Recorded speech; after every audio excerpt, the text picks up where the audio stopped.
Over the past 5 years of speedrunning Monster Hunter World, one joke has popped up countless times. When is Fatalis percent? After years of preparation and dedication, it's finally time. But before I do the run, we have to answer one question. What is Fatalis percent? Hello everyone, my name's JalBagel, and I'm here to answer all of your questions about the fabled Fatalis percent speedrun.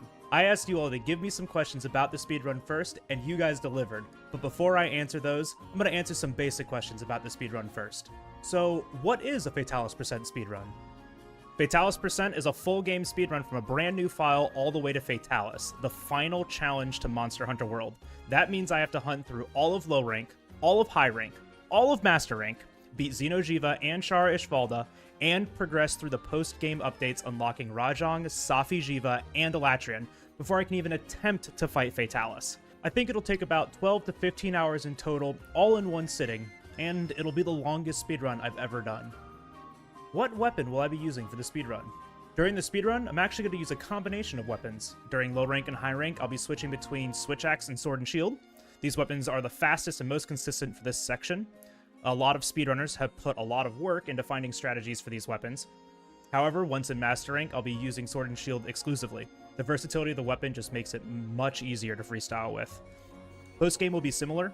I'll mainly be using Sword and Shield, but I've considered switching to other weapons for some fights to make them a little more manageable, but I'm still testing that. I'll stick with Sword and Shield for Fatalis though. How do I prepare for a 12-hour-long speedrun? With lots of practice. I started out learning Xeno percent and Char percent first. I need to get comfortable with these parts of the run first before I could tackle post-game and Fatalis. Ideally, I finish as fast as possible to avoid fatigue during post-game. I've been testing a lot against Fatalis too, learning the different openers and positioning for artillery, and just learning the fight better in general. Even Safi and Alatreon take a lot of practice to complete efficiently. Luckily, we have a save state tool that helps with RTA practice and helps with my preparation.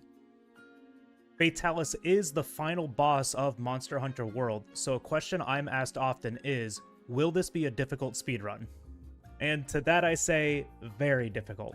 The fact I'll need to fight Safi-Jiiva, Alatreon, and Fatalis back to back to back at the end of the run, probably 12 hours in, that'll be the real test of endurance.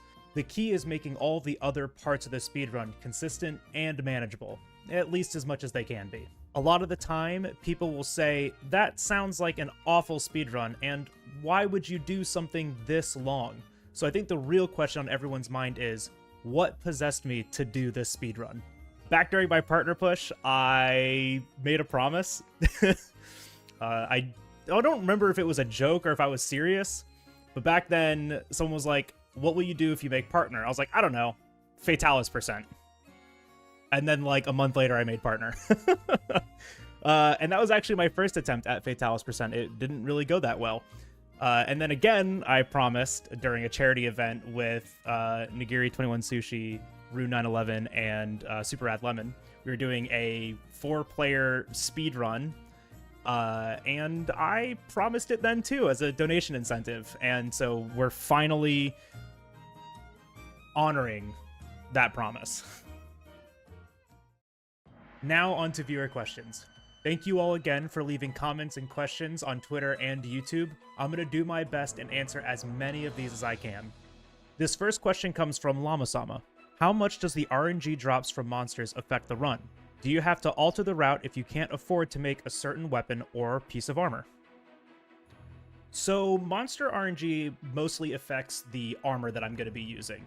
Ideally, I get good material drops from monsters like Brachydios, Anjanath, Nargacuga even, and Tigrex, so I can get both a combination of DPS skills and higher defense.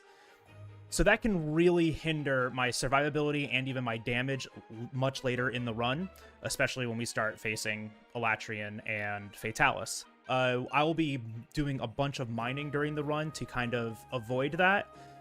A lot of the mining is going to be used for making an early Master Rank set, the Alloy set, and the Chrome Knight Sword and Shield, which I will upgrade to the level 3 version pretty easily, and if I absolutely have to, I'll use that against Fatalis. I'm going to answer these next two questions together. LJ the Beast asks, what's the ideal build for Fatalis percent? PKage asks, is there certain gear that's best for the fight? And is there gear that's potentially easier to obtain that works well, but maybe isn't the best? Ideally, we get rarity 9 and 10 equipment.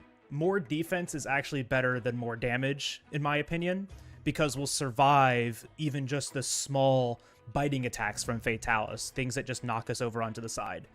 But gear-wise, I would be really happy with Tigrex parts that have attack boost on them, or Brachiodos parts that have Agitator. Getting these DPS options is still really good. There's also defensive options that I could be looking for as well. Kieran has Divine Blessing, Legiana has Divine Blessing. Those upgrades would be beneficial to just surviving in general. Sure, it's RNG, but it really does help out in the long run. Even things as simple as Satiated, right? Free meal, just getting a max potion or an ancient potion back while I'm still fighting Fatalis would be huge. Jared Rain asks, between the fight against Shara and the fight against Alatreon at MR24, is it worth it to grind certain monsters to try and get certain armor pieces for guaranteed skills? Or is it not worth the time investment, assuming you'd give up a more efficient MR farm? As far as grinding monsters for specific equipment, I don't personally see the time investment to be worth it, because you're going to spend that time hunting a monster and maybe get an upgrade. Especially when I have proof of concept that shows you can beat Fatalis with just what the game gives you. I feel like it's just better to rush through all of the assigned and special assignments, everything that's just required, pray for good RNG, and then tackle Fatalis. This next question comes from Philip Gannon over on YouTube. I've never seen a Fatalis percent attempt. I'm curious how you intend on having a build for elemental damage for Alatreon without additional farming, and whether the MR requirements for mission unlocks will make some farming necessary to unlock all quests needed. So I don't actually need elemental damage for Alatreon. All that elemental damage does is weakens the Eschaton Judgment. I'm intending to cart to Eschaton the first time, so as long as I'm not carting over and over again to Alatreon, carting to that Eschaton Judgment will be safe enough. Plus, once that Eschaton Judgment happens, I know it's close to death since it HP gates right before it. Regarding Master Rank requirements, we actually don't need to farm any additional Hunter Rank or Master Rank to unlock the quests that we need to do to get to Fatalis. The nice thing is that all those requirements are unlocked once we beat Shara. Sarah Symmetry had a big question, so I broke it up into two parts. How complete is the routing in terms of optimizing damage and your movement to a realistic level? And what would the God RNG look like? So optimizing damage is a little hard to say. Once we get to Master Rank, it is all ad-lib, but I do have some consistent openers, double wall bangs, getting tenderizes off, maybe grabbing some thorn pods to start some KOs. But a lot of the damage optimization really just comes from taking advantage of opportunities. The God RNG would look like other monsters not showing up to the area that I'm fighting. There's a lot of just really random invasions that can happen that really slow down the hunts and really slow down my progress. So if we can just be fighting the target monster the entire time, that would be God RNG. Do you think there's any potential parts of the run to explore where there may be large time saves hidden? Everywhere. Master rank fights are hard, they're full of RNG, so reducing the amount of RNG and turning them into more consistent runs would be incredibly beneficial. My personal best in Shara percent is 7 hours and 40 minutes. My sum of best splits is under 7 hours. So there's over 40 minutes of optimization that can be done where I've gotten good luck before and just bad luck another time. This next question comes from Fumetto. If the weapon of choice is sword and shield, is that personal preference or is there a reason for it, such as the tenderized combo and perfect rush being crazy strong? This is mostly a personal preference for me. I find the weapon really versatile and very easy to react with, especially perfect rush. PR1's combo is almost as much damage as PR finisher. It just doesn't have as much part break value to it, but that's perfectly fine. I'm just going for damage at this point. I'm not really focusing too much on flinches and breaks. The tenderized combo is very nice too, just because it can be done so quickly and the weapon's still a light weapon, so we're dropping a pod and tenderizing a part in the exact same combo. I do think it's possible for other weapons to be faster, but I do believe it's dependent on the runner. Fatalis Amaranth asks, considering this is a 12-ish hour run, what fight, if any, outside of Fatalis do you think will give you the most trouble and why? Probably Alatreon, just because it's also, you know, a higher tier Elder Dragon. The monster is incredibly aggressive. A couple of mistakes leads to multiple carts, and I need to save that cart for the Eschaton Judgment. Even though it's a neutered version of Alatreon with a fifth of its normal health, I still think it's a really difficult fight and very easy to make mistakes on. But the fortunate thing is that I can conserve my resources by abandoning the quest. So any, you know, max potions, ancient potions, mega potions, any might seed items that I use to make that fight easier or just to survive, I can abandon the quest real quick and not have to waste those resources and then just try it again. Sky Sensei asked, are jewels allowed to be used on this run? Would you utilize or grind for certain jewels to help the endgame fights? So jewels are allowed, and I kind of depend on them too, especially because during normal progression through the game does give you an attack boost 1 and an expert 4, and I use those. I can also meld for vitality decorations to have more HP during these fights, and I absolutely will. I'm hoping for good RNG to get level 4 combination decorations with like satiated attack boost or evade window expert, stuff like that to help make the fights a little bit easier. But the unsung hero of RNG for decorations is Stone Thrower, because I don't have to pick up more slinger ammo to wallbang twice. Pimetto had another question. Fatalis % would include cutscene skip mod to cut down the hour plus of cutscenes in Monster Hunter World. If this is the case, then what does the bathroom break schedule look like, as the run itself is 8+ hours? So with the advent of cutscene skip mod, we have an auto splitter for our timer. That means the timer will pause during cutscenes and during the credits. There's a couple of long cutscenes, and the credits are very long if you ever watch them all the way through. So I'm going to take those moments to get up, use the restroom, grab a snack, feed the kitty cat Bo, do whatever I need to do while the timer is paused. Last but certainly not least, Fig asked, are you a fan of other absurdly long speedruns, and if so, did they inspire you to run Fatalis %? I am a fan of long speedruns. I really enjoy like Super Mario Sunshine 120 shines or 100% runs of longer RPG games like Breath of the Wild. And those are really interesting for me to watch. I'm not sure if they inspired me.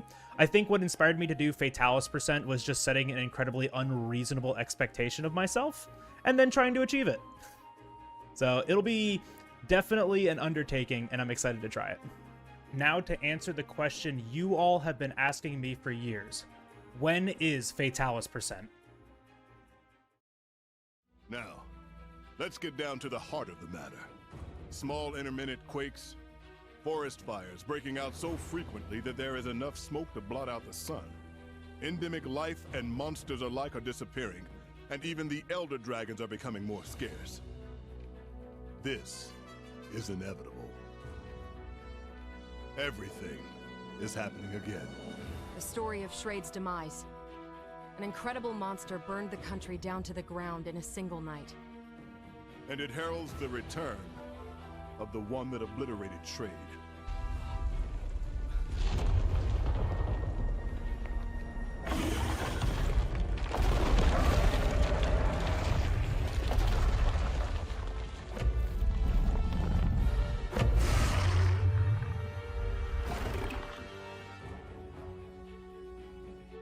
Is it even possible to take it down? If we don't, everything will perish.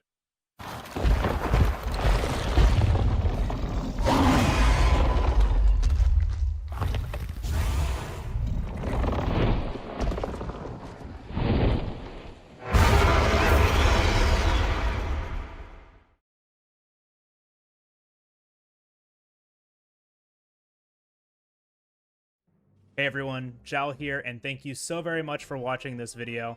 I really hope you are all looking forward to Fatalis % as much as I am, and that's coming up very, very soon, November 4th, 2023. Make sure you go and check out my Twitch, twitch.tv/JalBagel. Leave a follow, leave notifications on, so when I actually do the run, you get notified of it.